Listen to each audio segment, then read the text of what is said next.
Welcome to this episode of The Scholar's Armchair. This and all episodes are available on YouTube, Spotify, and Apple Podcasts. And my favorite is in Middlemarch, Sir James. So James Chatham, I find he's my favorite because he really doesn't have enough of a personality and he is entirely supported by the myth. Marian Evans dismantled the myths of Victorian society while writing behind a myth of her own, the invented author George Eliot. And understanding this myth and how she worked to undermine common myths about men and women and their roles is essential to understanding the complexity of her work.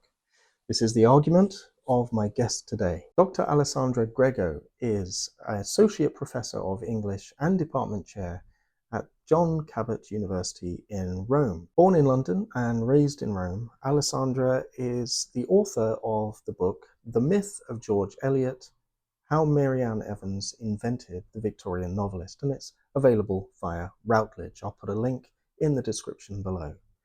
The discussion about George Eliot, Marian Evans, her fictionalization of this persona that she used, and how she worked to undermine myths in Victorian society is the subject of our discussion, and I'd like to welcome into the Scholar's Armchair Dr. Alessandra Grego. Dr. Alessandra Grego, welcome to the Scholar's Armchair. Thank you for having me. It's really a pleasure. So we're going to be discussing George Eliot, who is an author in the Victorian period, but the real name, of course, is Marian Evans. So we may slip between Evans and Eliot, but we mean the same person. Yes, that's been a sticking point, I think, for as long as she has been known as a public author.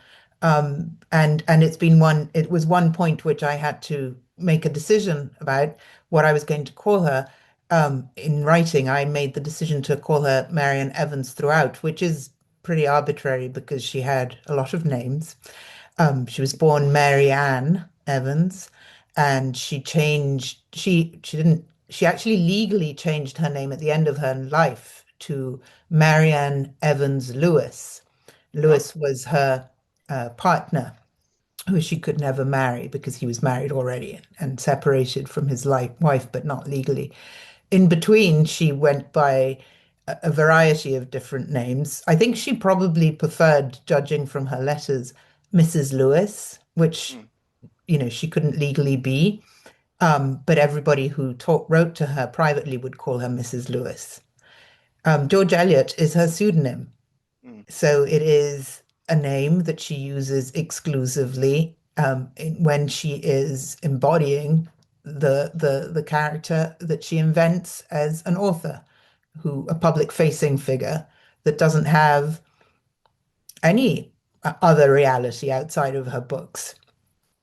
So it's interesting that it is the one pseudonym that has properly stuck of all the various pseudonyms that women writers in the Victorian period assumed, for various practical reasons. George Eliot is the only one that has really stuck, and it's, nobody knows her by any other name. Yeah, I've noticed that aside from your book, every other scholarly treatment of her work just describes her as Eliot or names her as Eliot. I think yours is probably the first that I've come across where you use Evans.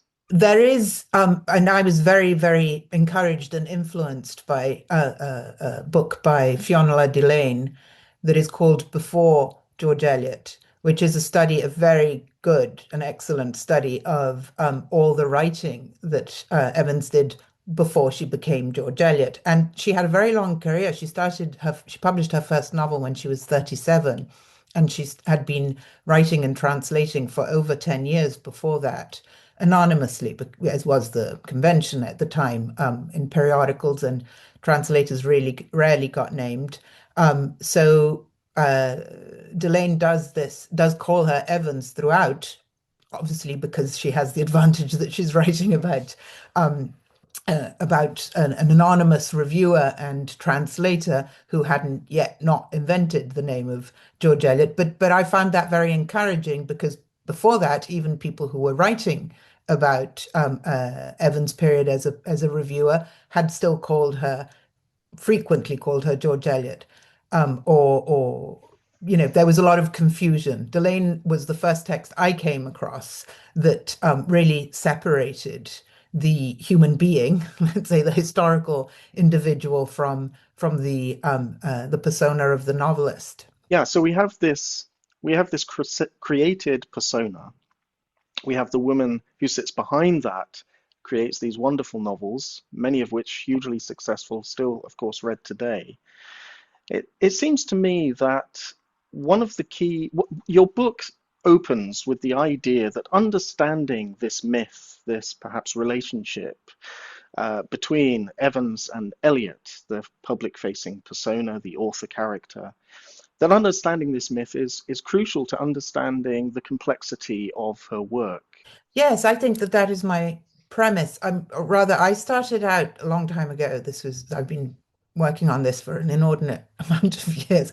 But I started off because I noticed, because I'm Italian and I have an Italian education background. And so I first came to read George Eliot from a very different perspective, I would assume, from an English native speaker brought up in England, but also I think North America or US.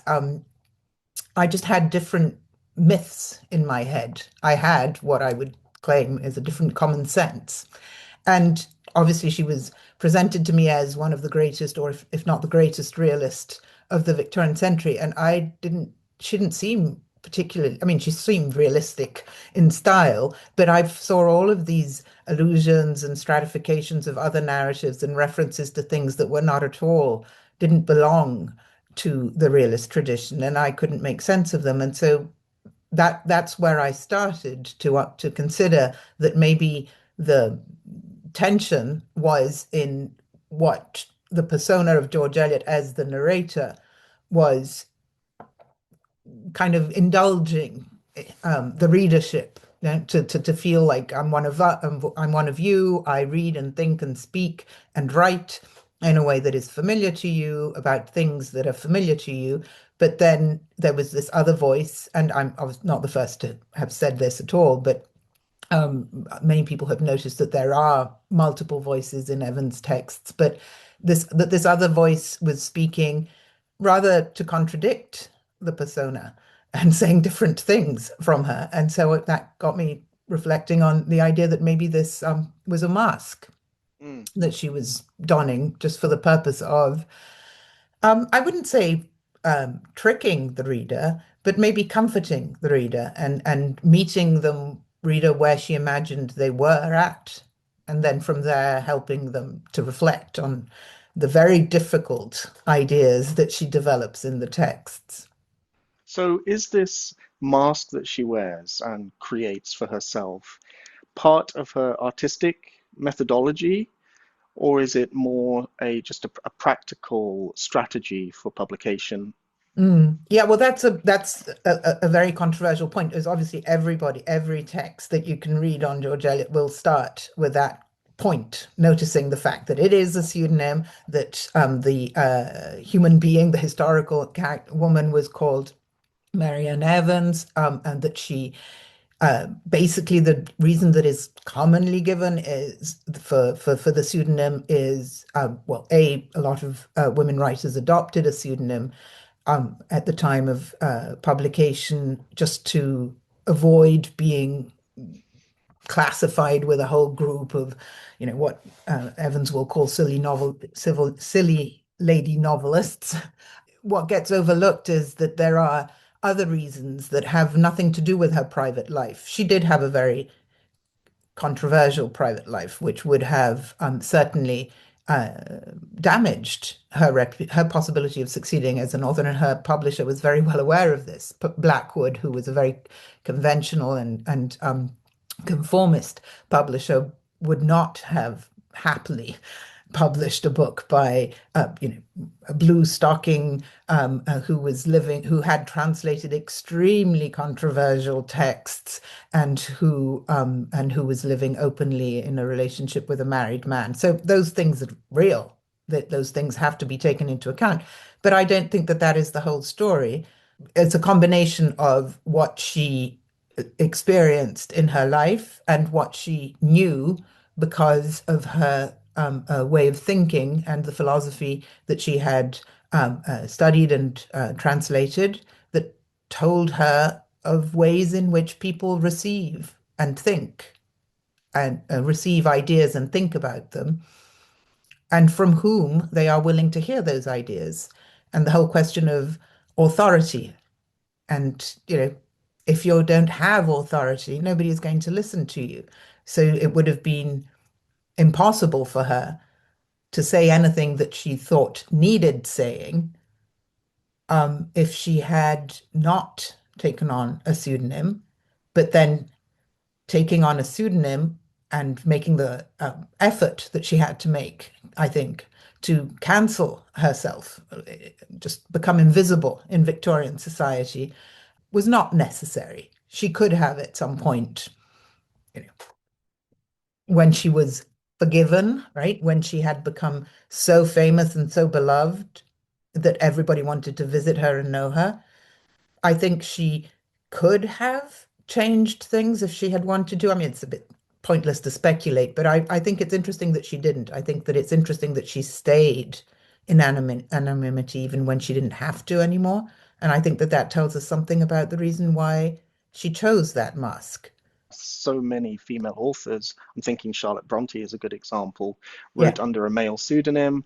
It was revealed, then she writes continuously throughout her life as Charlotte Bronte. But perhaps you could take us through briefly a little of the history of her adopting this name, George Eliot, and then once it was revealed, there's this chap called Liggins. Yes. She continues, however, to write under the name George Eliot. Give us just a little of that background.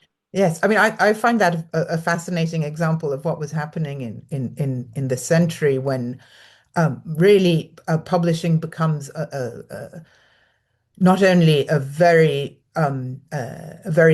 financially rewarding enterprise, but also it is novel reading is the greatest form of public entertainment. Everybody is reading novels. A lot of people are writing novels. A lot of women are writing novels in their own names. It is, I mean, it's absolutely the case that plenty of women were publishing at this point. And this also causes backlash, but against George Eliot, who doesn't drop the pseudonym. Um, I think what is interesting about this story is that she first starts writing novels. She starts with a collection of short stories. The collection is called Scenes of Clerical Lives, and this is sent by her partner, George Lewis, to Blackwood, the publisher, whom he knew, um, as the work of a timid, a shy friend of his. And Blackwood loves it, publishes it without knowing who the author is, just making general assumptions about it, as everybody else does.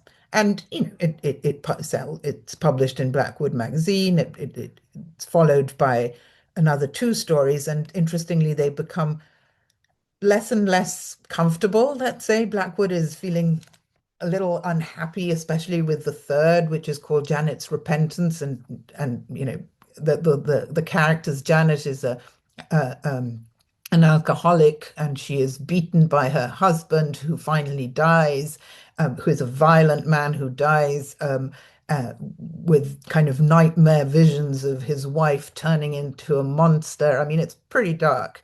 And Blackwood is getting a little uncomfortable about, what's going on here. And so through Lewis, he still doesn't know who the author is, and through Lewis, Evan says, "Okay, I think we're done here. I'm not. I think we're going to close the series. If you can't trust what I'm saying is necessary, then that's fine. You're not forced to publish me, but that's fine." And this is very typical of her. She will never budge. She will say what she wants to say, and what she wants to say is often darker and more dangerous than the publishers would expect. But then she writes Adam Bede, and Adam Bede is a phenomenal success. Blackwood publishes it because Blackwood is aware of the fact that he's landed on a very good writer and he's upset. He doesn't want to upset her and he's worried about upsetting her. I think he probably knows at this point who she is, but they're still writing letters to each other as George Eliot and Mr. Blackwood. When Adam Bede is published and it's such an enormous success, what would happen also still happens today. Everybody wants to know who they are because they love the text. Who is this writer? And so the press, the Victorian press that is so powerful at this time, rides this public interest question with a lot of really probably within this niche group that everybody kind of knows who this is because Lewis is known to be living with this woman and Lewis is prominently present in this in her publication history. And so they start writing very fierce articles about the fact that the public has the right to know. The public as buyer has the right to know who is the author of the texts that they're reading.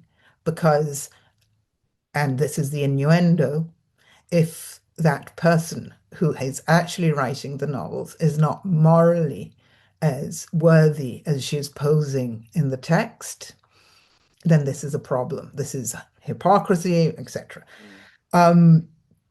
George Eliot and George Henry Lewis together fiercely resist and write back in the press saying it was legitimate for authors to want to protect their privacy. There was no reason for them to, they owed nobody this information.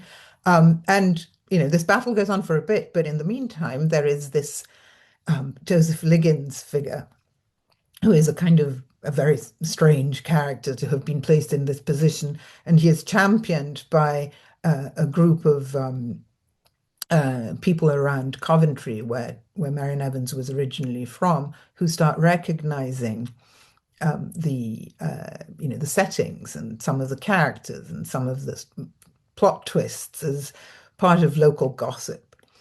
And so this Joseph Liggins is put forward as the actual George Eliot, the man behind George Eliot. And he fits kind of oddly, but better than Marian Evans does because he's not exactly he's a dropout from Oxford, I think, if not Cambridge.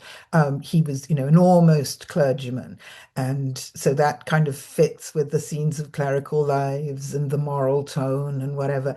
In fact, there's no reason to assume that it is him. But so there's this double controversy. On the one hand, one group is saying Blackwood is not paying his dues to this real author who exists and is now living in penury. And on the other hand, there are the press saying, confess, own up, make public your identity so that the public can then judge whether they want to read your books or not. A kind of strange compromise is made as a solution to this whole story, whereby actually Marian Evans never owns up to her identity publicly. But it doesn't exactly go away. What happens is that the Punch, the satirical periodical, kind of champions her cause and says, this is a good writer, and we want to read these novels by her. We know that it is a woman.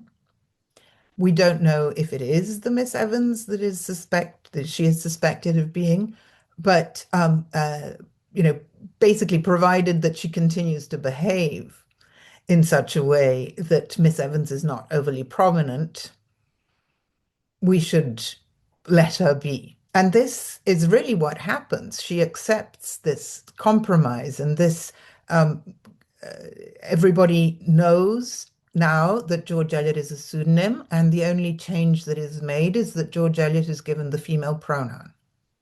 So they always talk about George. It's not Mr. Eliot anymore. It's George Eliot, the full name. And she's, in every review, she is referred to as a woman by the name of George Eliot. And this is the compromise that is made. And Marian Evans understands that she has to disappear behind this name because otherwise her novels, everything in her novels will be thrown back at her personal life, explained through her personal life. Mm. And so that's what she does. She refuses to be visited by anyone who would go to her for scandalous reasons or for curiosity or things like that. She leads a very retired life. I believe, other people also have suggested that her very letters are severely edited. She writes in a way knowing what the market has become, knowing what the curiosity for the life of the author is. She writes in a way that will be relatively uncompromising. And so she just edits her entire existence. We don't really know very much about her after the time that, after the publication of Adam Bede. Mm. So she becomes Marian Evans kind of disappears into the shadows, as it were, Mm. behind the mask of George Eliot. And as you mentioned, so originally she generated this mask herself, perhaps with her partner's Hmm. assistance in that. But then later, this identity is fabricated collectively, as it were, by the publisher and scholars and reviewers and readers. So there's a collective element where people are collaborating to generate this fictional identity and maintain it.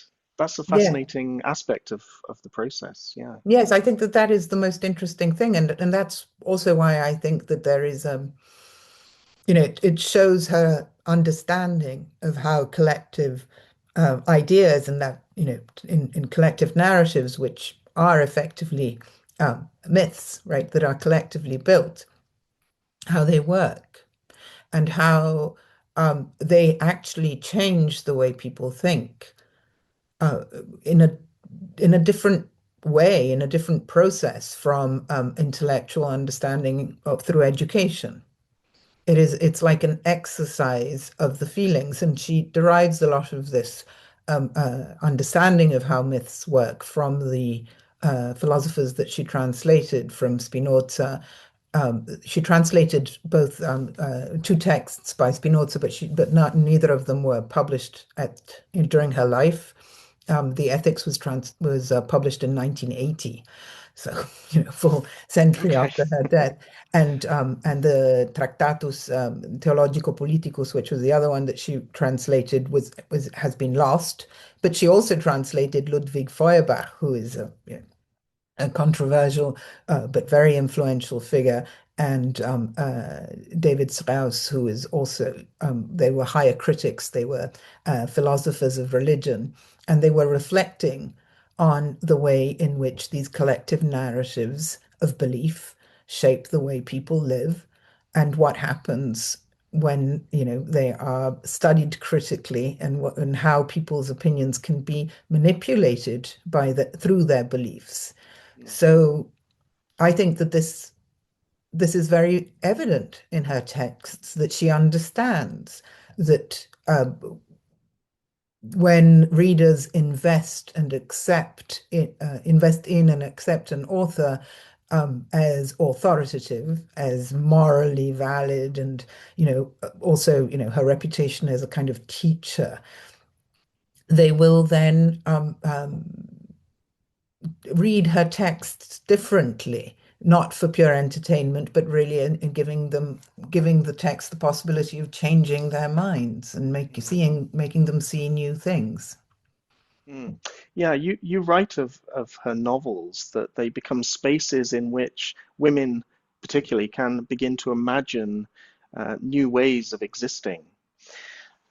H- How significant is it that those spaces are curated by a fictional character, by George Eliot, this fictional novelist? The women in those novels are the characters that frequently are investigated in their impossibility of developing outside of the models that are given. so the beautiful woman, the intelligent woman, the seductress, uh, or even, the spinster, the isolate. These characters don't have a public form of recognition. They're connected to narratives, and the difficulty that an individual human being has in moving out of those roles, those allotted roles, is often the object of the novels, showing not necessarily how they should be read, but showing that that reading is limiting. Mm. So I think that that's the most interesting thing that she does. That contrary to her reputation as a moralist and a teacher, she actually doesn't have any instructions. She doesn't tell us what should be. She just shows, and this is a realist form, even though it is infused and employs myth. She shows that the way we do interpret reality is fundamentally influenced by what we already thought. Mm. And to change our ways of thinking is really, really complicated process, especially collectively. Sure, and you write a section of your book on well, several of these myths that she begins to dismantle Hmm. and reconfigure as new myths. One of the first that you look at is the figure of the knight. I wonder if we could just address that for a moment. You explore how she takes this traditional knightly figure of the gentleman, who's a symbol of common sense and of masculinity, English maleness, and honor, and she shows some of its destructive qualities. She begins to undermine that concept. Do you think that demythologizing, to use an expression that you use in your book, this figure of the knight helps her to open new spaces for new voices, new configurations of what we could think a knight or an honorable gentleman can be? Yes, I think there are a number of things going on in her representation of this character that I've called the knight, but it's a commonplace of the Victorian love for the Middle Ages, or their reinvention of the Middle Ages. There's a wonderful phrase in Daniel Deronda, the present cause of past effects. What she means by that is that we tend to make a tradition based on what our present needs are. We project them back and we read everything that we have inherited from the past as leading to where we are now. And this figure of the knight, which is, largely reinvented by the Victorians for a number of reasons, um, becomes the model for a society that is trying to understand where it's going with democracy and how many people it is going to let into the business of managing the country, in all constant response and anxiety about what is happening in the continent, because, at least we forget throughout the 19th century, Europe uh, uh, is troubled or invigorated or whatever by a succession of revolutions which do not cross the channel. And a lot of what is happening in Britain is determined by the fear, but also the desire to resist the need for that revolution coming across the channel.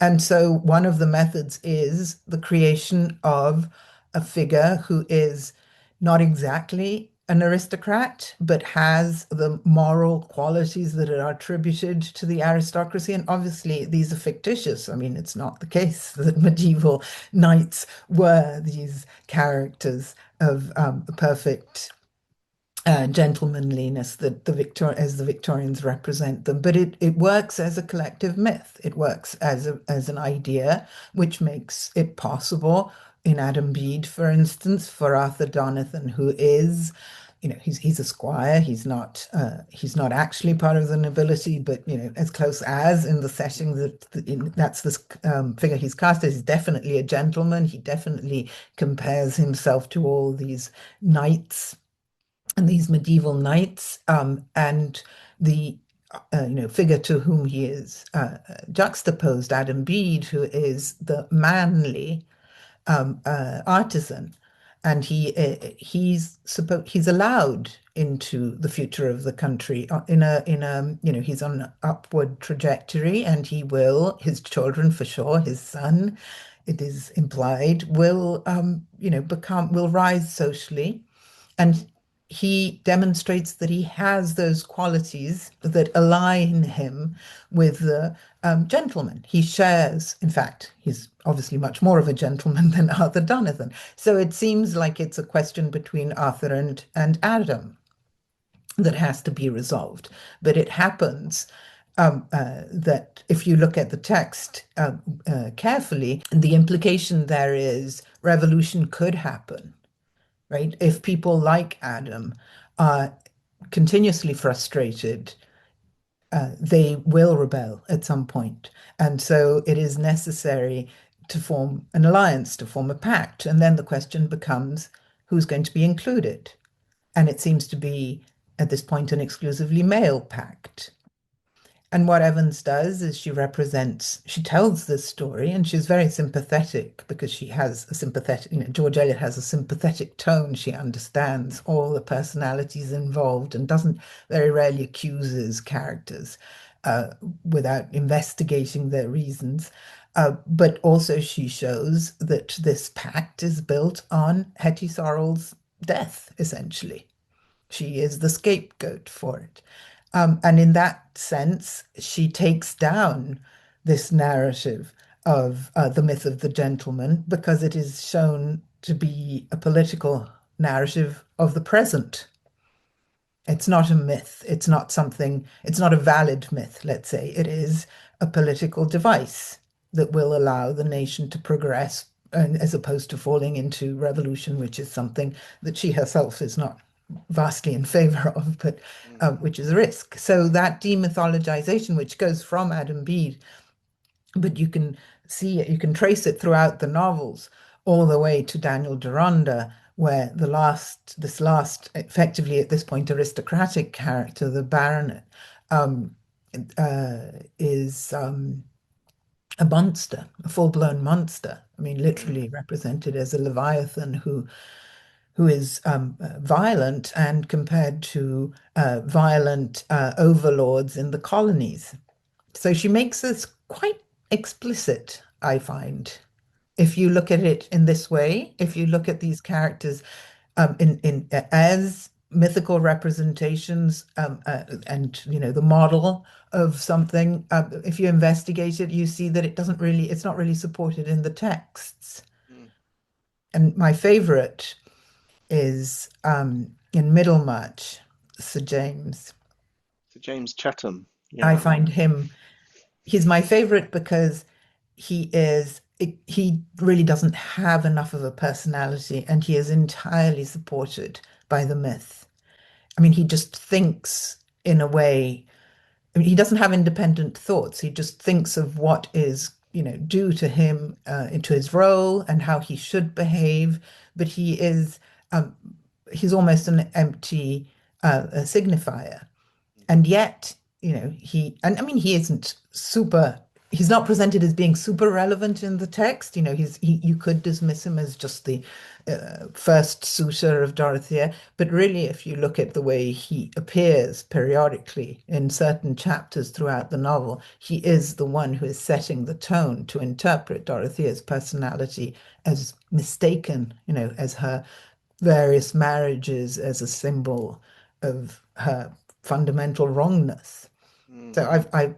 I had a lot of fun with him. He's a great character, and something you said really struck with me, the fact that she really does give every character a fair crack Oh yeah. of the whip. She doesn't ever reduce a character to a caricature. Take a No. Sorbonne, for example, Yeah. the kind of stale, older clerical figure who buries himself away in his vast projects and so on. There would, I think, handled by other authors of that period, we wouldn't be too surprised to read of him as a caricature. Oh, absolutely. I mean, of the academic. Yeah, Yeah, Dickens would have sure. had a field day with him. And Absolutely, and he's given as him a dry as name that dust. would have revealed some aspect of this kind of personality. But what we find with Eliot, as she or Evans, as she writes, is that she really does give us his perspective in a sincerely sympathetic kind of way. That's fascinating. Yes, I think she does. And I think that she does something that is strangely even more complicated because it's sufficiently complicated to take a character that is easy to caricature and is, in fact, caricatured by the other characters in the novel. I'm going to get a bit caught up here with the same word, but the all the various gossips in town have a very stereotypical perspective on Casaubon, who is to them a dry as dust. The Carlislean Mm, figure. He is just Mrs. Cadwallader, who is the official gossip of Middlemarch, says that a drop of his blood had been put under the microscope, and it was full of punctuation signs. He just doesn't have a red blood cell in his body, and he's obviously easy to make fun of. And then the narrator doesn't allow you to make fun of him because she gives an insight into his feelings and his own surprise that he is not as happy as he had anticipated he would have been made by marrying this beautiful, intelligent young woman who, for her misguided reasons, accepts to marry him. But then she turns a third time, and this is where I think there is the voice of Evans coming through representing Casaubon as an actual mythological monster, as a kind of winter figure to a Hades to Dorothy as Persephone. Um, and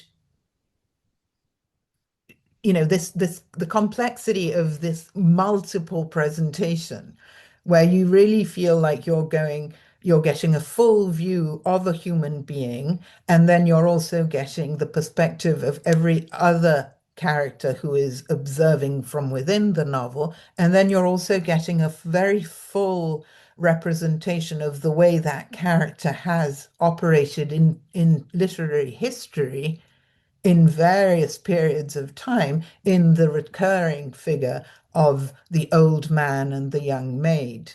mm. And this, the great fun, I mean, I won't do it because it's insane, but I would love just to do a word by word study of Middlemarch because it's like it opens up every single sentence opens up into metaphors and allusions and citations and stratifications, and you can really find such a wealth in there that it feels like you're going round and round, like you're seeing everything that it is possible to see about human beings and the way literature has represented them through time, and then the way in which we, influenced by literature, interpret human beings. It's mind-boggling, but there's my idea of fun. Yeah, well, that would be an enormous, almost never-ending project. Absolutely. That's why I think Casaubon is a great character, because He that's is. kind of what he is doing, right? He Yes, it's what has he would this, do. it's Yeah. what he would do, except what Eliot points out or Evan points out is that he is doing it wrong.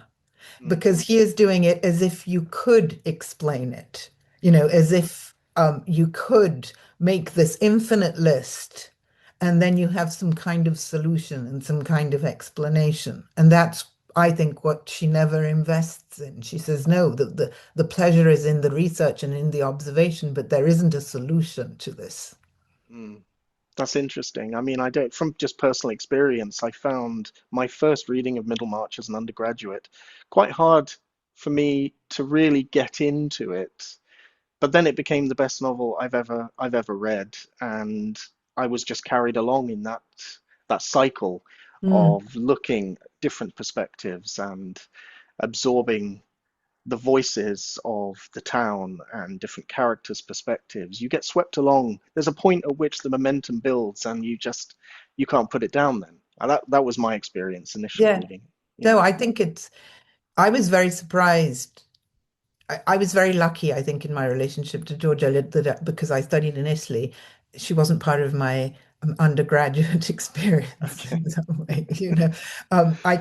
Nobody spoilt George Eliot for me by assigning her too early when, so I think she is a difficult read. I mean, you can read her in different ways, and I've been testing her readability on, by asking my daughter to read her novels, and she's loved some of them. So I mean, Mm, it's obviously possible, but it's true that she rewards rereading, I think, like very few authors do. mm. You wrote in your book, I think I've got a fair quotation here, reading a novel by George Eliot is not a simple pleasure.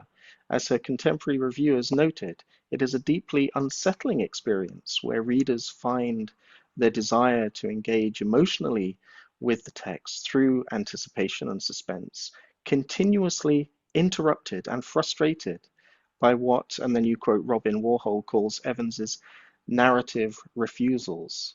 Tell us Mm. about these narrative refusals.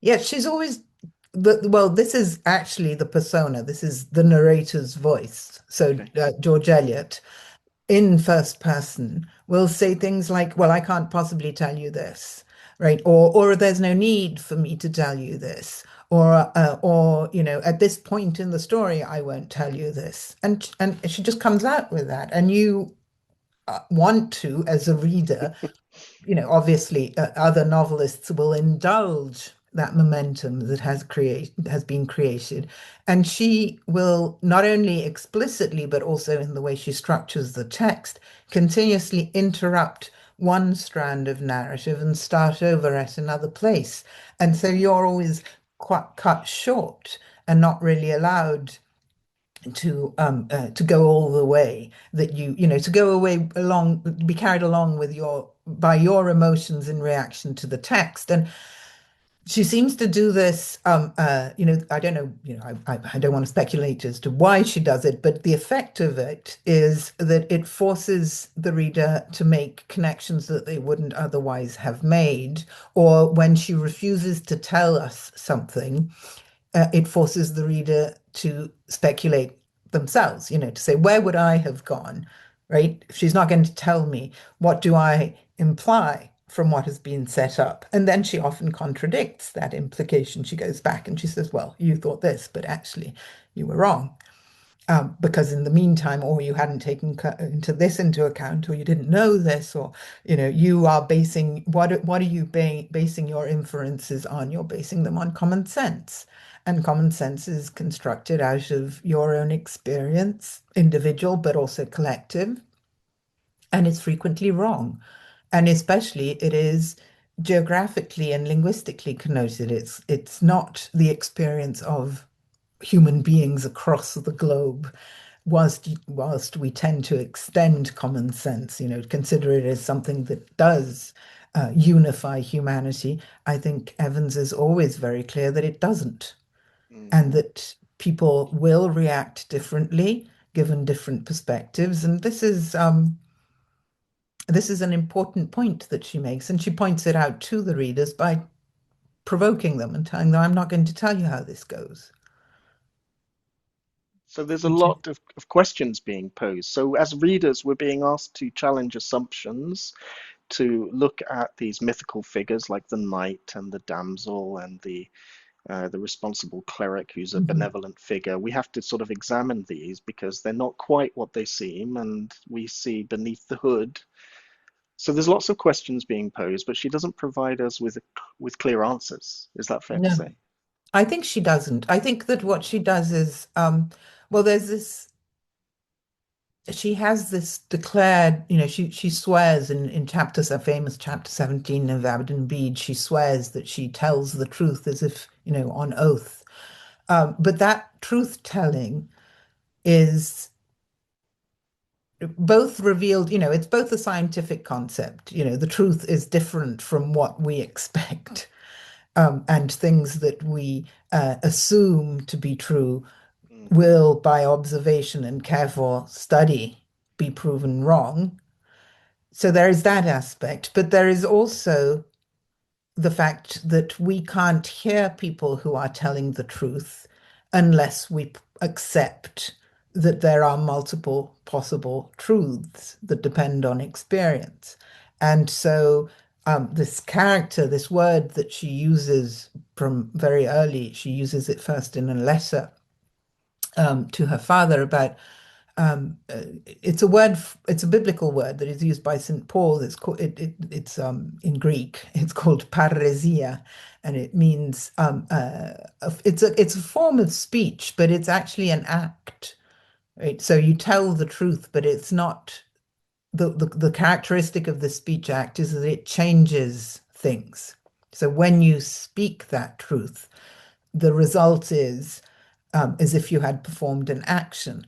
And Evans has a lot, not only was she herself a parrhesiastic character, but she has a lot of characters who do this. For instance, most spectacularly, Maggie Tulliver, who will never not say what she feels, and also Dorothea. They say what they but paradoxically, even Gwendolen Harleth, who we wouldn't consider as particularly truthful. She tends to, Gwendolen Harleth and Daniel Deronda is a spectacular character, an amazing character, but certainly one who tends to make up her own reality as she goes along and adjust to circumstances so that they are most convenient to her. And she is kind of forced into this truth telling once she realizes where she is, and she almost can't stop herself, even though that she knows that she's going to pay the consequences for this. This means to me that anybody who claims to have, the final conclusions about anything will be proven wrong in her texts because situations are continuously changing and continuously adapting. And myth is a way of making sense of reality, but the moment it becomes petrified and cannot be contradicted and is taken as the truth, it becomes very dangerous. And I Mm. see this as a constant theme throughout her texts. So she So, wouldn't say what is the truth, right? Because she doesn't right, believe there is one truth. right. So in Victorian culture, the mythological woman is often depicted as a simple black and white between the fallen and the angelic. Yeah, Well, the fallen or the angelic, nothing yeah. in between, perhaps. What does Eliot offer in her novels in place of that myth? Well, so Is I'm it is not, it simply that there's more complexity there, more yeah, shades and so mm, on?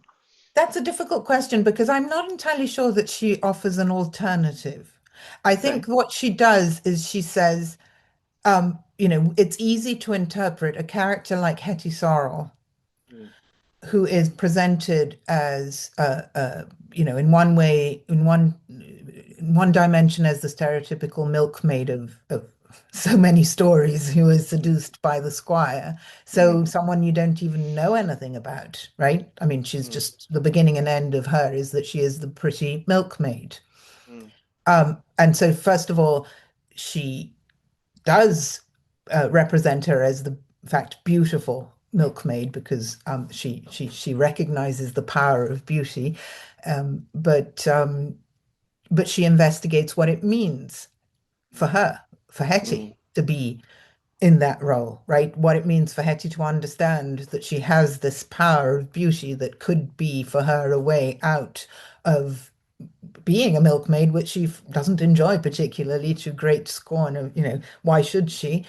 mm, Um, she doesn't have that sense of duty that is expected for some reason, right, of milkmaids, but not of ladies, and so on. And so she is represented as both as what she is stereotypically, and then that interpretation is challenged. So she is seduced. She does have a child out of wedlock. She is accused of having murdered that child. She is put on trial, and she is at the last minute saved from being hung for that murder and transported to America.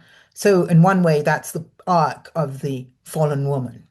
mm, But on the other hand, she has a counter, an alternative character that is almost they almost only work in juxtaposition to each other, who is Dinah Morris. And Dinah Morris is completely angelic, right? But this is again, it's the stereotypical interpretation in the actual way in which Evans interprets those characters. It is much more complicated, and the stereotype is just ascribed to the people in the novel who can't be bothered to go further. Mm, And so then, in some ways, she's telling her readers, you could be like these characters in the novel who just get things wrong, because either they overestimate or they underestimate or they simply don't look, right? Or you can enter into greater depth into what these characters are and how they're influenced by other people interpreting them. That's always the problem. So I don't think she offers like this is what women should be like. This is what women should be doing. This is a great accusation that was leveled against her by many feminist, self and people who made feminist interpretations of her texts, especially in the 70s and 80s, who said, why would this woman who is absolutely a self-made woman, right? Self-educated to incredible heights and incredibly successful writer who became very rich, also very influential. Why doesn't she have characters like that? Why doesn't she represent women like that? But I mean, I don't know how to answer. Romola is something like that, but it's also possible that she doesn't want to pose a model, right? What she's trying to do is that suggest that we should be critical of these stereotypes. So if she had offered one herself, she would have been contravening to that request that her readers be right. careful with judgments. Yeah, I mean, in the case of Dorothea Brooke, I know I've read some feminist criticism that would suggest, that you have this promising young woman, lots of ambition, lots of ability, intellectually capable, and yet by the novel's end, she sort of just fades into domestic Yeah, happiness with her husband. And it seems like an unfulfilled promise, perhaps, yeah. and potential in her case. But you have a different way, I think, in your book of reading this narrative when you refer to the idea of the towering woman Mhm. and the idea of the truth telling. I'm not sure I can pronounce your Greek word as well as Well, you. I'm pronouncing it in the Italian way, so I don't know. Okay, I call it paresia because I've got all the R's. Parousia, Yes, parousia. yeah, Okay, so this refers to the sort of truth-telling yeah. character. So just talk us through your take on this towering woman. Well, I mean, the two characters that I think of it specifically, most representative of this category are Maggie Tulliver in The Mill on the Floss and Dorothea Brooke, who are um, incredibly well loved characters. Um, Especially, they were very kind of inspirational interestingly, to a lot of women. There's a interesting passage by Simone de Beauvoir who says, what an experience it was to read of Maggie Tulliver's journey, because the story, both of them are intelligent women. And basically, there isn't a model for an intelligent woman other than the one to which Dorothea is compared, which are saints, doctors of the church. Otherwise, very few. It doesn't seem to be and so Evan's question seems to be, if you are a woman and you are very intelligent. And that intelligence leads you, it's less a question of ambition. It's less a question of wanting, knowing what you want to become, because there's literally not a model, right? So it's more a question of, how do you live in this society as an intelligent woman? And how do you what Evan seems to be doing is representing that intelligent woman as someone around whom a lot of interpretations develop. And so that's why I thought of them as towering women. They are described in their Romola is another one. I don't write about Romola in this text because Romola is so explicitly mythical that I think it deserves a different, it's not about hiding the use of myth, it's making it very explicit. But Romola is another of these characters. They're described as being physically very big, very tall, large-handed, towering coronets of hair, very good looking, but also good looking in a kind of strong way. There is nothing soft about them. There is nothing traditionally feminine. Their beauty is a little threatening, and it's connected to their intelligence. That they have both of these very powerful tools at their in their quiver. They can't be fooled easily, although they frequently fall into error. Mm. But then they understand and investigate and try and make sense of their error and don't try to solve it by a pure act of will. And this is, I think, the thing for which she has been most criticized, that these women don't take it upon themselves to break the system.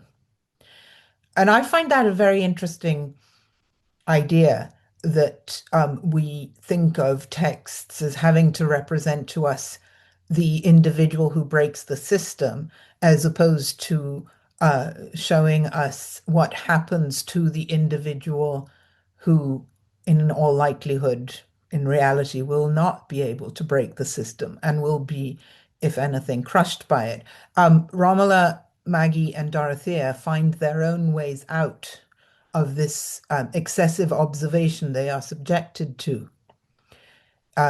Maggie's is a tragic way out, but it has to do also with the possibility of kind of a circularity of time.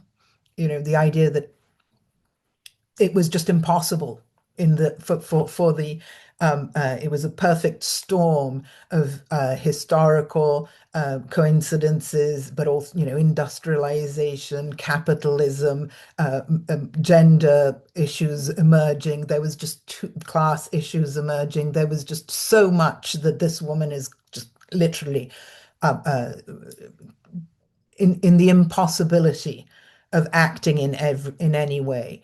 But in Romola and Dorothea's stories, there is a solution. But the solution is, and I wouldn't say that the solution, it's been read as domestication, but it's been read as domestication because that is the ending told by the narrator in some ways, Mm. right? By the collective. There's a lot of gossip about Dorothea, who, doesn't amount to very much in the end and just goes off.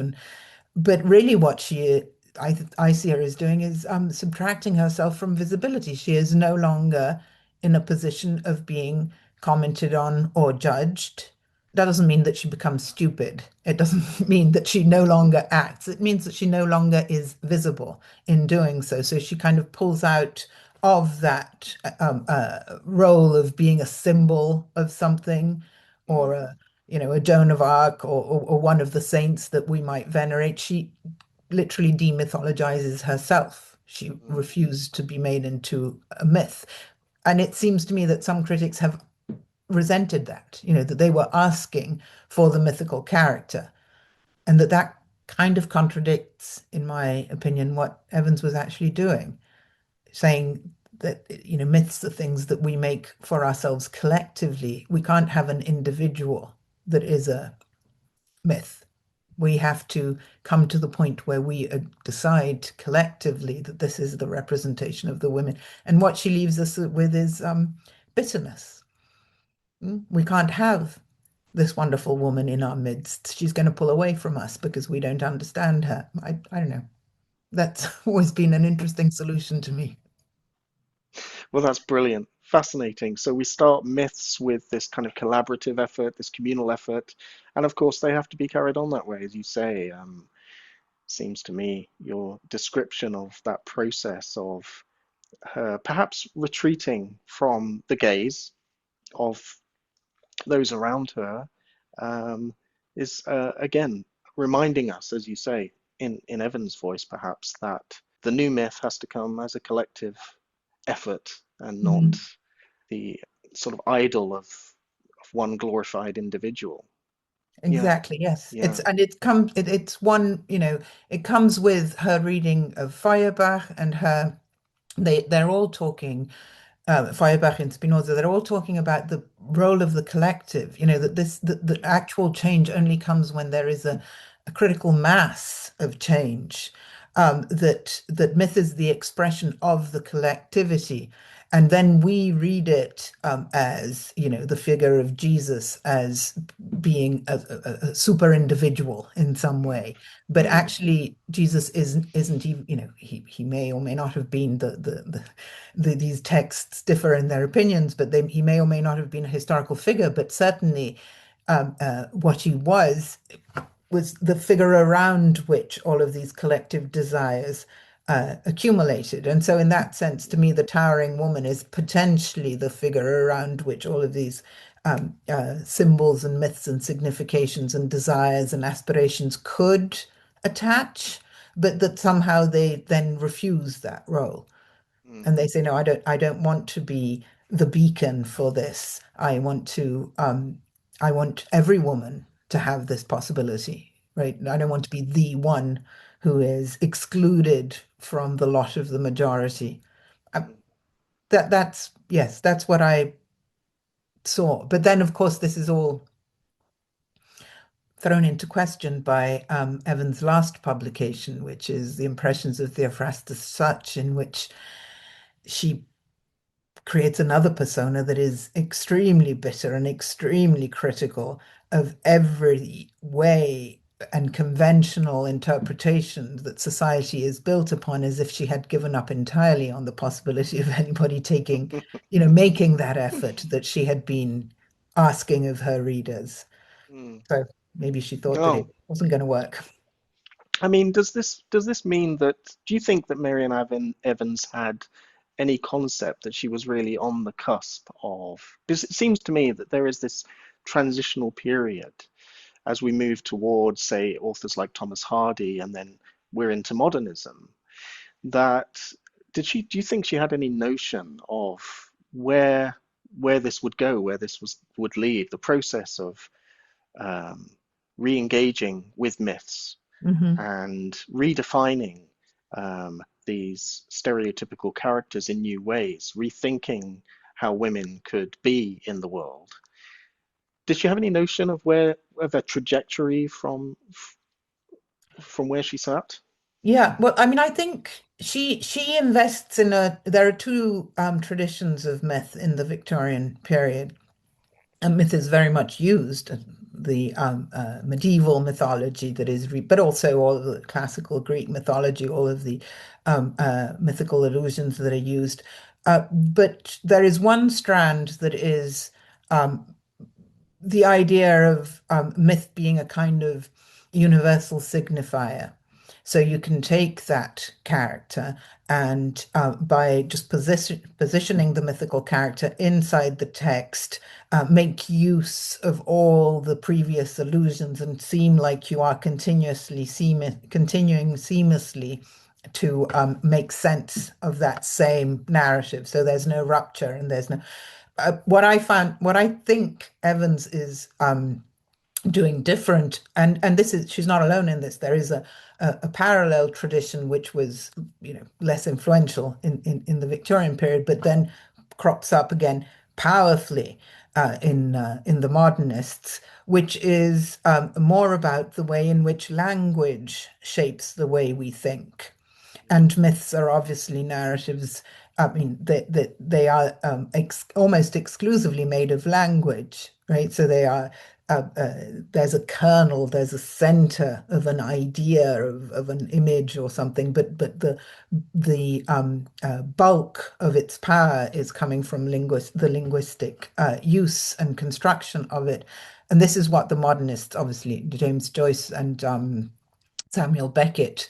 I think T.S. Eliot, in my opinion, we're not talking about T.S. Eliot, but in my opinion, T.S. Eliot is closer to the other Victorian tradition. So using myths in the way that they had signified in the past and reworking them for the present, but in the continuation of that tradition.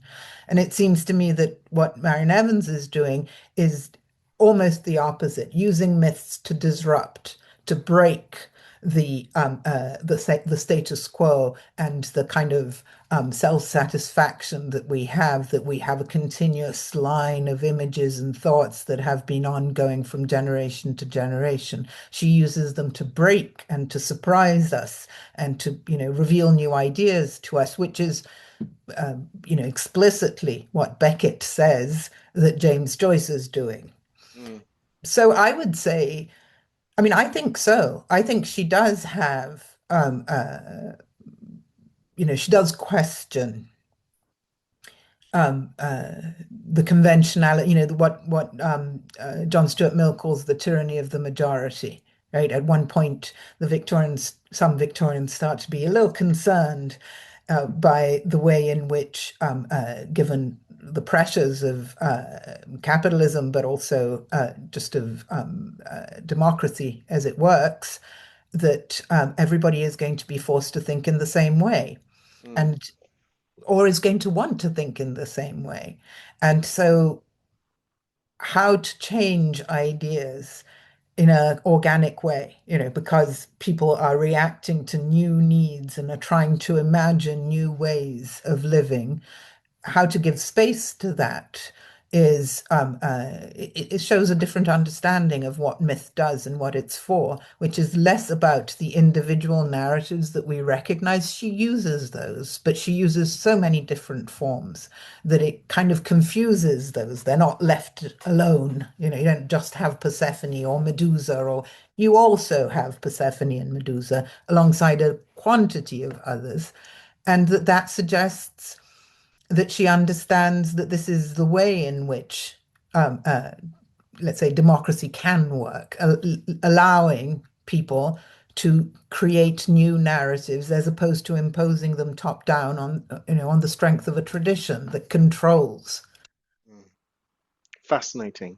Mm. And this, as you said, this is picked up later by other disruptors. Yes. Were they conscious, the later modernists, of George Eliot's No. efforts in this Um, regard? No. they're very responsible for the turn against Victor. So basically, I mean, this is, it's not a tragedy, but it's a sore spot that she is so successful with George Eliot in creating this perfect Victorian. In fact, the subtitle of my book is How She Invented the Victorian Novelist. Mm, She really creates the ideal because it is a myth, right? So in that sense, that is the one myth that she does create. What does the Victorian novelist do? He comforts, he reassures, but he also educates and he guides and he shows and, infinitely patient, infinitely generous, blah, blah, blah, blah, blah. And she has taken, the backlash against her immediately on her death. You can see it very few years, even in the obituaries, you can mm, start to see it. I mean, she's always had a controversial relationship with her reviewers who are grumbling about the fact that she takes them to places that they don't want to go, like dead women, drunken people, things like that. But after her death, they immediately say, well, that was that. That was Victorian.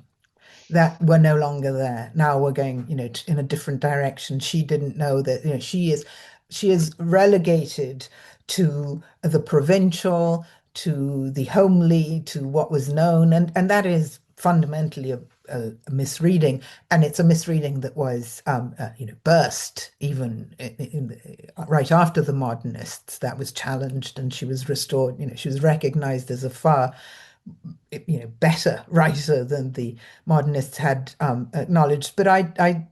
But that juxtaposition between Victorians and modernists in her remains, whilst I see very clear connections mm. in this dealing of myth, which I think deserve a little more exploration.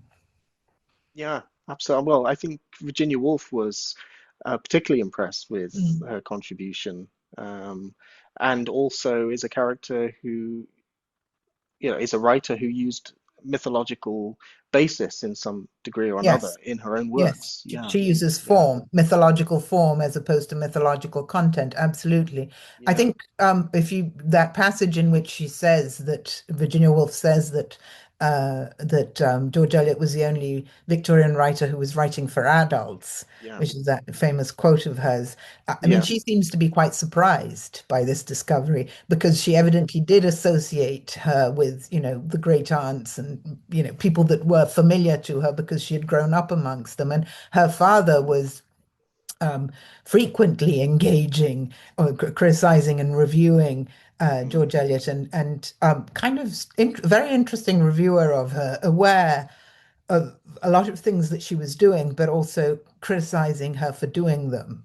mm, So I think that reaction of Virginia Woolf has a lot to do with the whole modernist reaction against the Victorians, that it is very much against their own parents, literally. And so we should take it with a grain of salt because, we are at a sufficient distance from them that we can maybe look at these things differently. brilliant. Thank you. Well, that's fantastic. Your book, The Myth of George Eliot, is published by Routledge. I'm going to put a link in the description below for everyone to take a further look at that. But in the meantime, Alessandra Greco, thank you very much for joining us. Well, thank you. It was a real pleasure.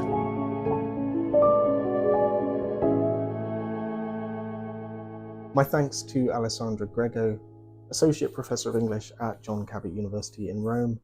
Her book, The Myth of George Eliot, is available via Routledge, and there's a link in the description to that and to her further work. In the next episode of The Scholar's Armchair, I'll be interviewing Dr. Valentina Winger of the University of Munich about mirrors in Shakespeare. My thanks to the subscribers and members of the channel who make this channel possible. Please don't forget to subscribe to catch the next episode. Music for The Scholar's Armchair is provided by Real High Def Music. They can be reached at realhighdefmusic@gmail.com. Thanks for listening.